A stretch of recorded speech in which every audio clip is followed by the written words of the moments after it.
Memahami makna pergaulan bebas. Ini untuk kelas 10 SMA dan kelas 10 SMK. Materi pengertian zina, hukum zina, kategori zina menurut Al-Quran dan hadis, hukum bagi pezina, hukum bagi orang yang menuduh zina ataupun kazab.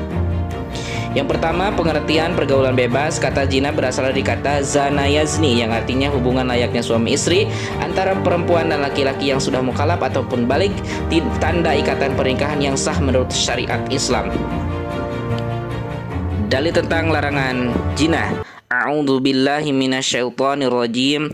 Wala taqrabuz zina innahu kana fahisyah wa sa'a sabila. Dan janganlah kamu mendekati zina karena zina itu sesungguhnya perbuatan keji dan suatu jalan yang buruk. Al-Qur'an surah Al-Isra ayat 32. Quran surah An-Nur ayat 2. A'udzubillahi minasyaitonir rajim.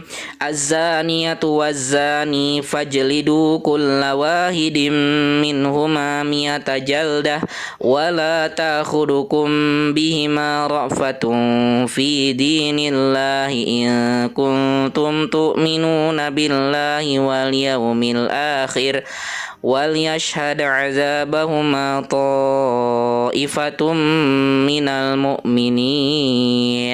Hukum bagi penzina. Yang pertama, hukum zina. Terkait hukum zina, semua ulama sepakat bahwa zina hukumnya haram.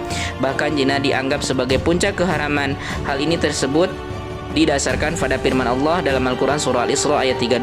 Menurut pandangan hukum Islam, perbuatan zina merupakan perbuatan dosa besar yang dikategorikan sebagai perbuatan yang keji, hina, dan buruk. Kategori zina yang pertama, zina muhsan. Penzina sudah balik, berakal, merdeka, dan sudah pernah menikah. Hukuman terhadap zina muhsan adalah diranjam, dilempari batu sederhana sampai meninggal. Yang kedua, zina ghairul muhsan. Penzina masih lanjang dan belum pernah menikah, hukumannya adalah didera 100 kali dan diasingkan selama 1 tahun. Didera 100 kali untuk penzina ghairul muhsan dan diasingkan selama 1 tahun. Penzina muhsan dirajam sampai mati, dikubur sampai kepala ataupun leher, dan dilempari batu sederhana 100 kali. Hukum bagi penzina. Yang pertama, sebagai tindak kriminal ataupun pidana, ini menurut syariat Islam. Dera atau pukulan sebanyak 100 kali bagi penzina ghairul muhsan, ditambah dengan mengasingkan atau membuang pelakunya ke tempat yang jauh dari tempat mereka. Hal ini didasarkan pada firman Allah dalam Al-Quran surah An-Nur ayat 2 serta hadis Rasulullah yang diriwayatkan oleh Bukhari, Muslim dari Abu Hurairah dan Zaid bin. Dirajam sampai mati bagi penzina muhsan. Hukuman rajam dilakukan dengan cara pelakunya dimasukkan ke dalam tanah hingga dada ataupun leher. Tempat untuk melakukannya hukuman rajam adalah tempat yang banyak dilalui manusia atau tempat keramaian. Hal ini didasarkan pada hadis yang diriwayatkan oleh Bukhari, Muslim, Abu Daud, Tirmizi, serta An-Nasai. Hukuman dapat dibatalkan apabila masih terdapat keraguan terhadap peristiwa ataupun perbuatan zina tersebut. Hukuman tidak dapat dilakukan setelah benar-benar diyakini bahwa tidak terjadi perzinahan. Hukuman bagi orang yang menuduh zina. Yang pertama, hukuman dapat dibatalkan bila masih terdapat keraguan terhadap peristiwa ataupun perbuatan zina tersebut. Hukuman tidak dapat dilakukan setelah benar-benar diyakini bahwa tidak terjadi perzinahan.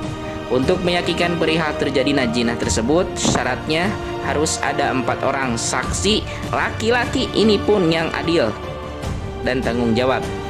Andaikan seseorang dari keempat saksi menyatakan kesaksiannya yang berbeda dengan kesaksian 3 orang lainnya, atau salah seorang di antara mencabut kesaksiannya, maka terhadap mereka semuanya dijatuhkan hukuman menuduh zina.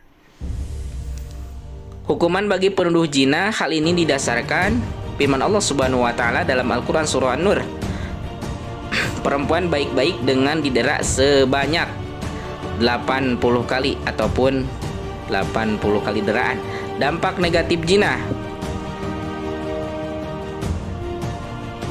Dampak negatif zina mendapat laknat dari Allah Subhanahu wa taala. Yang keduanya, dijauhi dan dikucilkan oleh masyarakat sekitar sehingga tidak mau mengenalnya, anak hasil zina tidak berhak mendapatkan warisan. Terus nasab menjadi tidak jelas. Anak hasil zina tidak bisa dinasabkan kepada bapaknya. Hadis tentang larangan mendekati zina. Wa man kana yu'minu billahi wal yaumil akhir fala yukhlawan nabi amra'atin laisa ma'ahu mahramin minha fa inna salisuhum syaitan. Itulah hadis tentang larangan mendekati